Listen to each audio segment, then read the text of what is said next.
지난 2005년에 우리 한국의 유명한 여자 바이올리니스트인 정경화 씨가 손가락 부상으로 무대를 떠난 적이 있습니다. 그러다가 2013년에 그가 다시 한중일 아시아 투어를 하면서 이제 언론에 자기 신앙을 간증한 기사가 실려서 많은 사람들에게 화제가 되었던 적이 있습니다.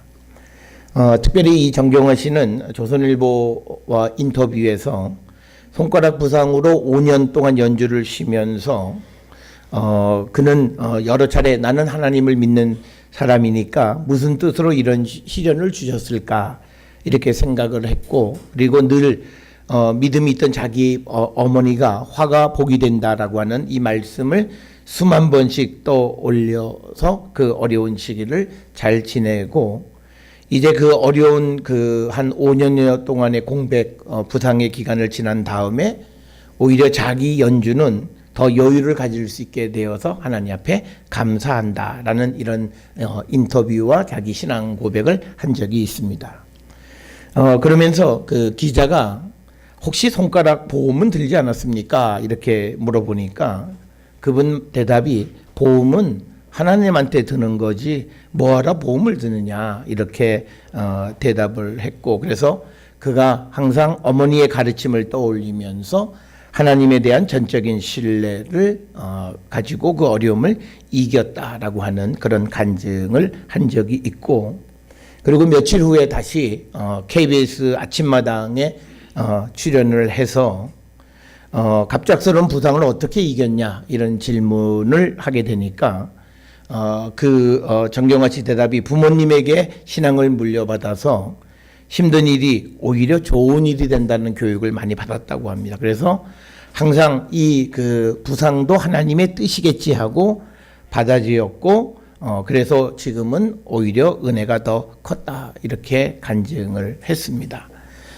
그래서 사회자가 아무리 그래도 어떻게 그럴 수 있냐 그랬더니 그분 대답이 믿는 사람한테 첫째는 무조건 감사하고, 그 다음에 감사하고 그 다음이 사랑, 이 두 가지가 가장 중요한 것이다. 그래서 자기에게 일어나는 모든 일에 대해서 감사하는 자세를 가지면 어떤 어려움도 이길 수 있다라고 하는 그런 그 인터뷰와 그 다음에 이런 방송에서의 그 신앙 간증이 당시에 그 우리가 믿지 않는 사람들에게도 잔잔한 그런 어떤 울림을 주었던 그런 일화입니다.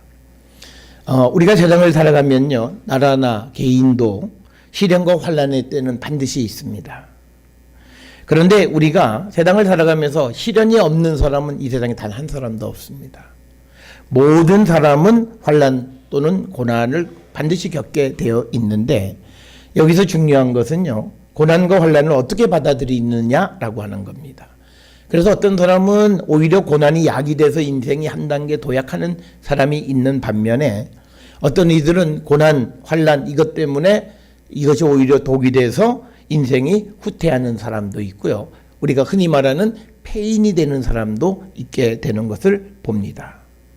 앞에서 말씀드렸던 정경화 씨 같은 경우는 오히려 그 고난이 자기에게 더 깊은 음악의 세계로 자기를 이끌어갔다라고 하는, 그래서 그 고난을 하나님의 축복으로, 그래서 우리가 흔히 말하는 고난이 우리를 축복으로 인도하는 통로다라고 하는 것을 몸소 우리에게 간증해 보여줌으로써 고난도 우리에게 약이 된다라고 하는 것을 우리는 꼭 기억을 하셔야 합니다.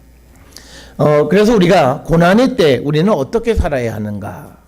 어렵고 힘든 때가 누구에게나 반드시 옵니다. 어떤 이들은 지금 그 어려운 때가 직면해 있을 수도 있고, 어떤 이들은 이미 지나간 분도 있을 수 있고요. 어떤 이들은 내가 알지 못하는 어느 때에 고난이 우리를 찾아올 수 있는데, 그때 우리가 좌절하거나 절망하지 않고, 그리고 우리가 정말 하나님을 찾고 우리가 그 어려움을 이겨나가야 되는데, 우리가 그렇게 되려면요, 평소에 내가 고난의 때가 아닌 이때에 하나님을 찾는 훈련이 돼 있어야 합니다. 여러분, 우리가 그 훈련이 돼 있지 않으면요, 어려움이 오면요, 허랑방탕한 삶을 살아요. 그러니까 우리가 늘 어렵고 힘든 일들이 회사에서 있으면 믿음 없는 사람들은 밤낮 친구 만나서 야 오늘 한잔하자. 그래서 불안하니까 혼자 있는 게 두려우니까 괜히 잘 지나는 옆에 사람들 꼬드겨서 술 먹고 가자. 뭐 술 먹고 또 집에 가기 싫으니까 또 무슨 뭐 노래방 가자. 노래방 가서 또 하면 또 내가 3차 살게 뭐. 그러면서 계속 이 하나님을 찾을 줄 모르는 사람들은 그 고난의 때를 그냥 우리가 허비하는 사람들이 많습니다. 그런데 우리가 힘들 때 하나님을 찾는 자가 되려면요, 평소에도 늘 하나님을 찾는 자가 돼야 돼요. 그래서 어찌 보면 우리가 지금 편안할 때에 믿음 생활하는 것은요, 어려운 때 언제 우리에게 다가올 줄 모르는, 그리고 정말 행운이라면 우리가 살아가는 삶에 한 번도 그때가 안 올 수도 있어요. 그렇지만 언제 어떤 일이 일어날지 모르기 때문에 우리가 늘 하나님을 찾는 훈련을 하는 것이 바로 우리의 믿음 생활이라 이렇게 이야기할 수도 있습니다. 우리가 성경에 보면 믿음의 삶을 살아가는 사람 가운데 가장 많은 고난이 있었던 사람은 다윗 왕입니다. 그가 왕이긴 했지만 그 삶은 굉장히 굴곡이 많았던 삶입니다.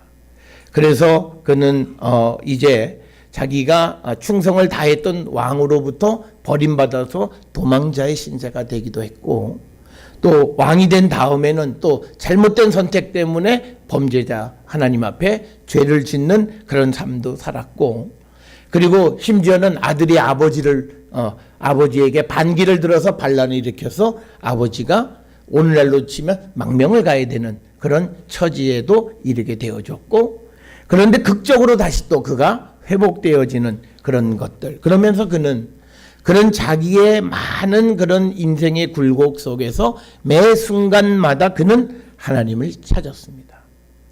그래서 우리가 잘 알고 애송하는 시편인 시편 57편이나 시편 63편 같은 것들은 이 다윗이 사울왕을 피해서 동굴에 숨어 있을 때 얼마나 불안하겠습니까?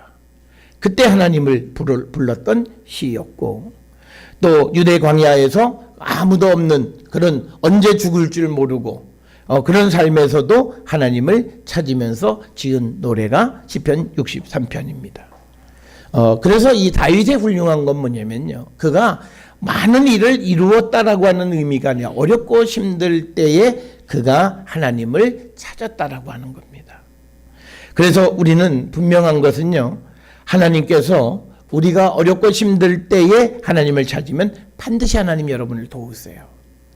특별히 내가 잘못한 거예요. 그럼에도 불구하고 하나님, 내가 다시는 그러지 않을 터이니 나를 도와주세요. 그럼 하나님 도와주세요.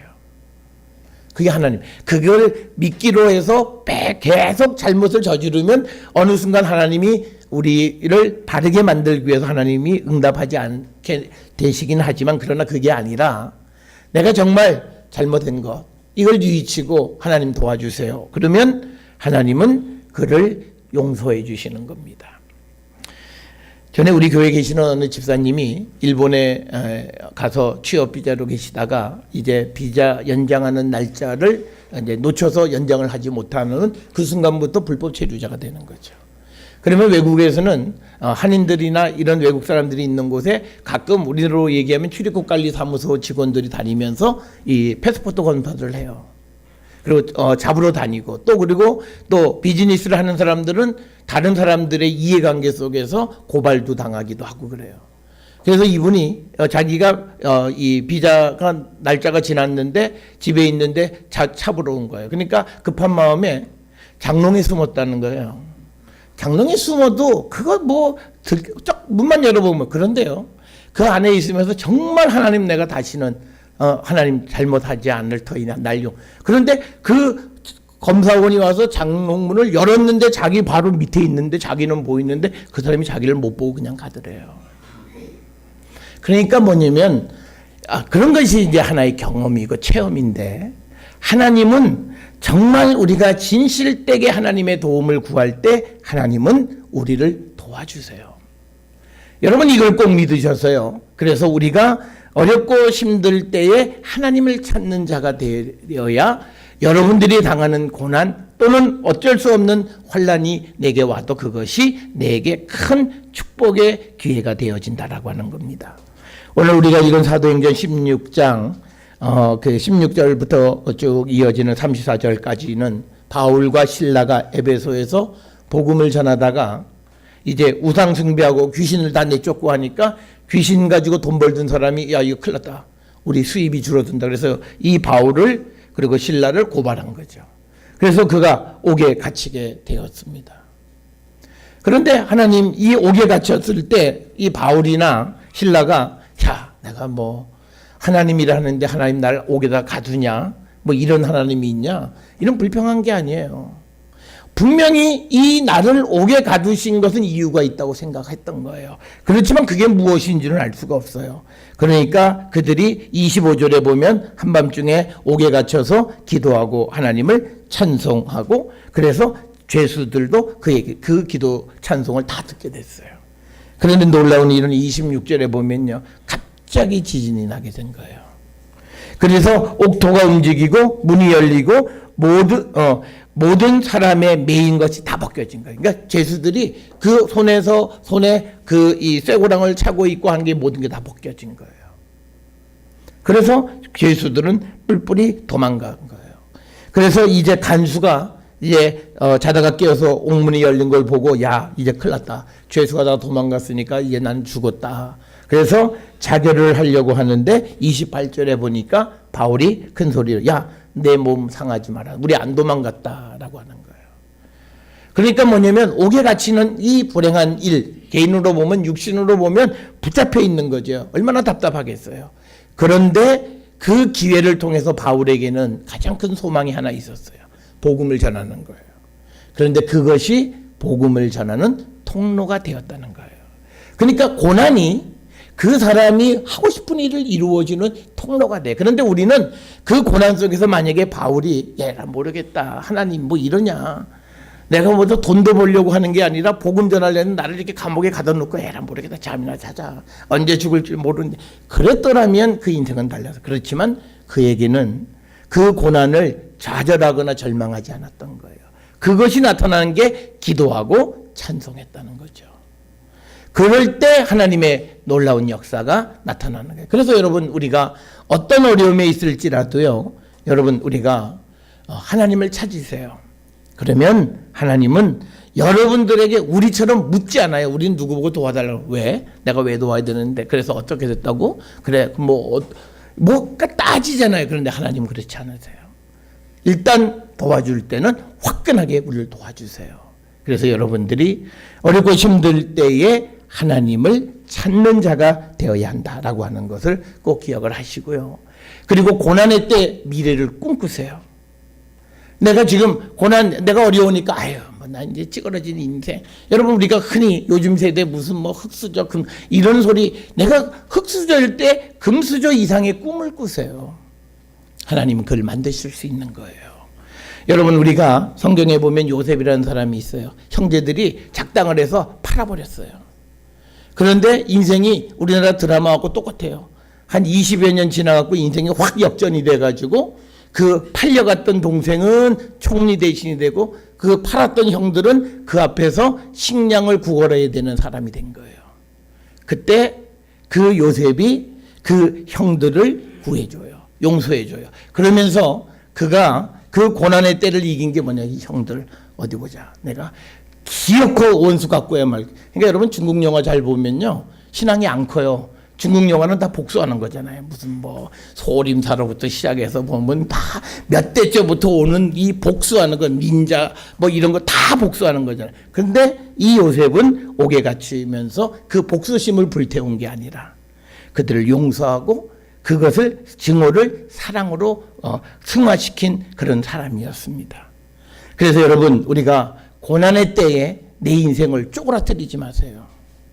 여러분의 인생은 지금보다 훨씬 더 큰 인생이 되어질 수 있음을 믿고 꿈을 꾸세요. 그리고 하나님을 찾으세요. 그러면 하나님은 여러분을 만나 주셔서 여러분의 인생을 한 단계 업그레이드 시켜주시고 여러분이 상상하지 못하는 그런 삶을 살아갈 수 있도록 인도해 주십니다. 고난을 긍정으로 우리가 승화시키고 고난의 때에 미래를 꿈꾸는 자가 되어서 하나님의 인도하심으로 모든 어려움을 이기는 우리 모든 성도들이 될 수 있기를 주의 이름으로 축원합니다. 기도하시겠습니다.